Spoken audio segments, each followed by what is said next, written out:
Hola, bienvenidos a Esto se Evita, el podcast donde exploramos los temas del narcisismo y la psicopatía desde una perspectiva bíblica.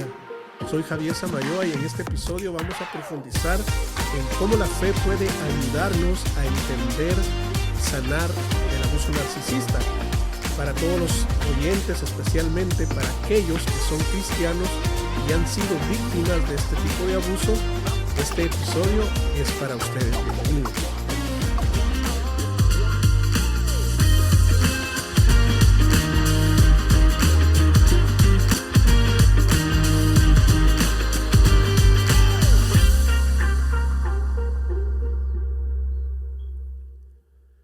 Bien, tomando en cuenta que este se trata de nuestro primer programa, me gustaría comenzar definiendo qué es exactamente el narcisismo y cómo se manifiesta en las relaciones.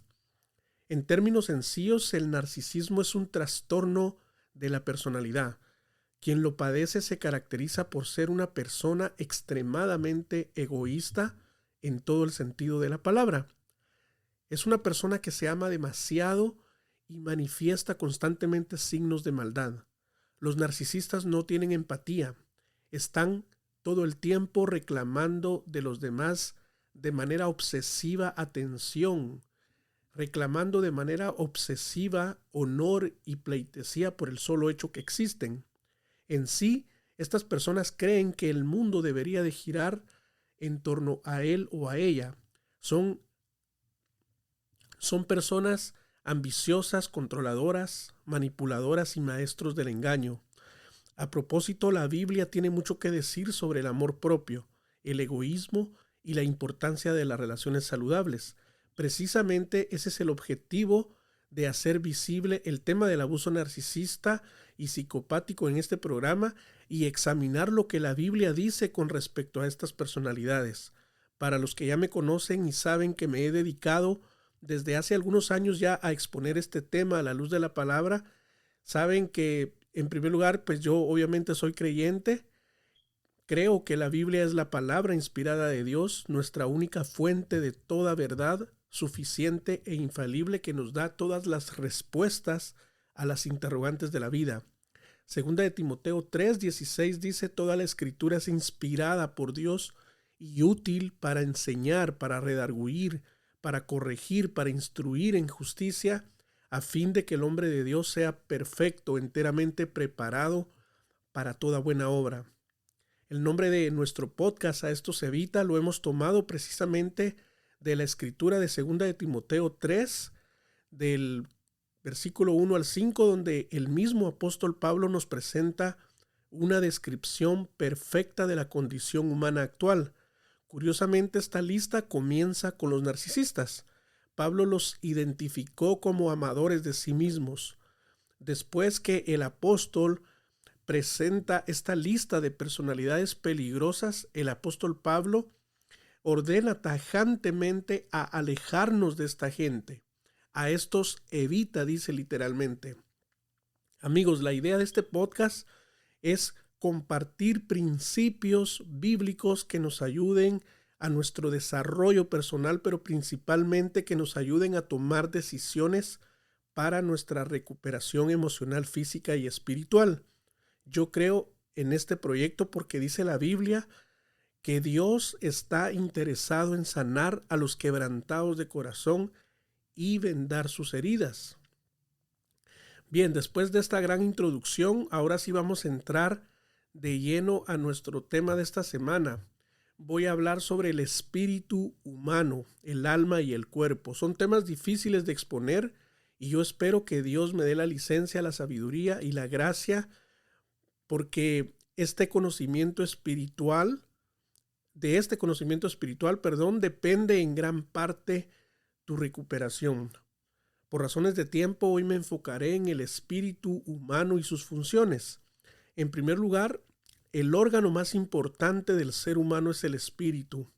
En realidad, todos los órganos del cuerpo son importantes: el cerebro, el corazón, los riñones, los pulmones, el hígado, etc. Sin embargo, de acuerdo a la Biblia, el espíritu no solo es el órgano más importante, sino también el más elevado, ya que por medio de éste el hombre recibe la vida. Ese es el primer propósito del espíritu humano. Por medio de éste el hombre recibe la vida, dice Génesis 2:7, en el contexto de la creación del hombre.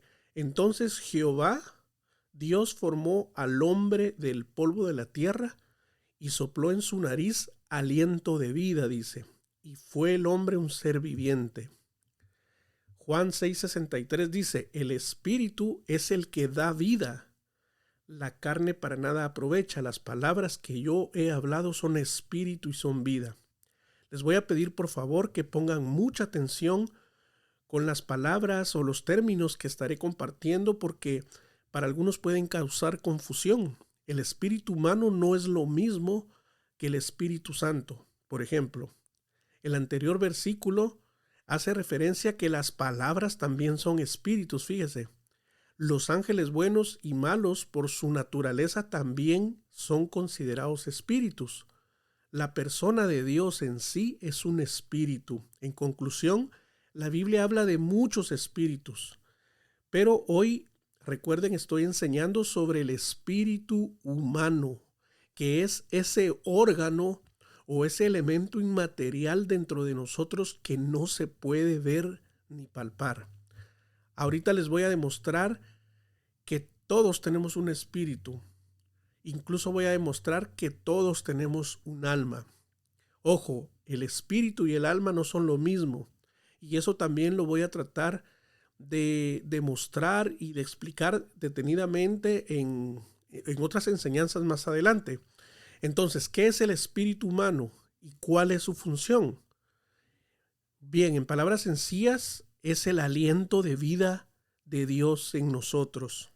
Voy a leer de nuevo Génesis 2:7. Entonces Jehová, Dios, formó al hombre del polvo de la tierra y sopló en su nariz aliento de vida, y fue el hombre un ser viviente. Si tú en este momento estás respirando, tu corazón está palpitando, es porque en ti está el aliento de vida. ¿De quién? De Dios en ti. Cuando alguien muere es porque esa persona ya no tiene el aliento de vida de Dios en él. Te lo voy a explicar de esta manera. Tienes un radio con su respectivo cable, pero si no tienes energía eléctrica, ese radio no va a funcionar. O un carro, por ejemplo, aunque sea del último modelo, tienes gasolina, tiene llantas, pero no tienes la batería, por ejemplo, ese carro no va a caminar. Espero que me esté dando a entender. El espíritu es como la chispa o la energía que le da vida al hombre, lo que hace que todos los órganos del cuerpo funcionen correctamente. En otras palabras, la chispa o la energía es ese soplo divino dentro de nosotros. El espíritu es pues el que da vida y punto. Esto no se discute. Lamentablemente en este punto es donde mucha gente se pierde, se estanca en su proceso porque empiezan a cuestionar, a discutir, a filosofar y a entrar en controversia si esto es verdad o es mentira, si esto es un asunto religioso, científico, experimental o biológico. Si yo creo que la Biblia es la verdad, si yo creo que la Biblia es la palabra de Dios, yo no tengo por qué cuestionar esto. Simplemente lo creo. Creer es tener fe que esto es bueno y es útil para mí. ¿Acaso la gente que va con el psicólogo cuestiona lo que dice? No, la persona va con el psicólogo porque cree que él lo va a ayudar en su proceso, porque tiene fe que la terapia que le está brindando es buena y es útil para él o para ella. Nadie acude a donde sabe que no le van a ayudar. Es lógica y sentido común. Entonces el espíritu es la esencia divina en mí que me da vida. El hombre, al tener vida, adquiere conciencia, es decir, el espíritu nos ubica y nos revela todas las cosas, quiénes somos y dónde estamos. Precisamente eso es lo que nos caracteriza a nosotros, los seres humanos, y nos hace diferentes al resto de criaturas. Estamos hechos de una naturaleza física y de una naturaleza espiritual. La física comprende obviamente todo el cuerpo humano, dígase los órganos, los huesos, los tejidos, etc. La naturaleza espiritual la representa el espíritu y el alma. Desde una perspectiva más filosófica, digamos, el espíritu puede entenderse como esa dimensión no física del ser humano, que abarca aspectos como la intuición, la conciencia y la comunión con lo sagrado. El espíritu es también esa parte de nosotros que nos conecta con nuestro propósito, con nuestro significado y trascendencia. El término espíritu también puede referirse a un estado de ánimo, energía, actitud o disposición mental. Bien, ahora miremos la función número 2 del espíritu. Es guiarnos y escudriñar lo más profundo de nuestro corazón. Proverbios 20:27 dice que el espíritu humano es la lámpara del Señor que escudriña lo más profundo del corazón. O sea que la función del espíritu en nosotros es guiarnos y proporcionarnos claridad e iluminación a lo largo y ancho de la vida, especialmente en esos momentos de oscuridad e incertidumbre. El espíritu es precisamente el órgano que te ha mantenido resiliente, a salvo y con vida en este proceso que has atravesado de confusión, de incertidumbre, posiblemente al lado de una persona narcisista o psicópata. Y esto posiblemente ni lo sabías. Este mismo versículo, pero en la versión NTV dice: la luz del Señor penetra el espíritu humano y pone al descubierto cada intención oculta. Significa pues que el espíritu es la luz o ese toque de Dios en nosotros que nos está guiando y enseñando el camino por donde debemos andar. La versión BLPH lo dice más claro: el Señor ha dado al ser humano un espíritu como luz que sondea lo más profundo de su ser. Y la función número 3 del espíritu es esa capacidad para comunicarnos con Dios y con el mundo espiritual. Juan 17:3 dice: y esta es la vida eterna, que te conozcan a ti, el único Dios verdadero, y a Jesucristo, a quien has enviado. Amigos, si Dios sopló en el hombre su aliento para darnos vida, definitivamente lo hizo porque su deseo era que nos relacionáramos con Él, que le conociéramos. Somos criaturas de Él, no nos hicimos a nosotros mismos. La Biblia dice que nos hizo a su imagen y semejanza. El niño nace para tener comunión con sus padres y viceversa. Hay quienes dicen que Dios hizo al hombre para controlarnos. Por favor, en primer lugar, eso no dice la Biblia. En segundo lugar, esa no es la naturaleza de Dios. Dios no hizo marionetas para manejarlas a su antojo. Él es amor y el amor necesita darse a alguien. Por eso Dios creó al hombre para poder darle su amor. Dios pudo darle ese amor a los animales, pero nos eligió a nosotros. Los animales no tienen espíritu, solo son cuerpo y almas. Los animales fueron creados con otro propósito, pero eso lo vamos a ver más adelante también. Dios desea pues tener comunión con alguien como Él, y ese alguien eres tú.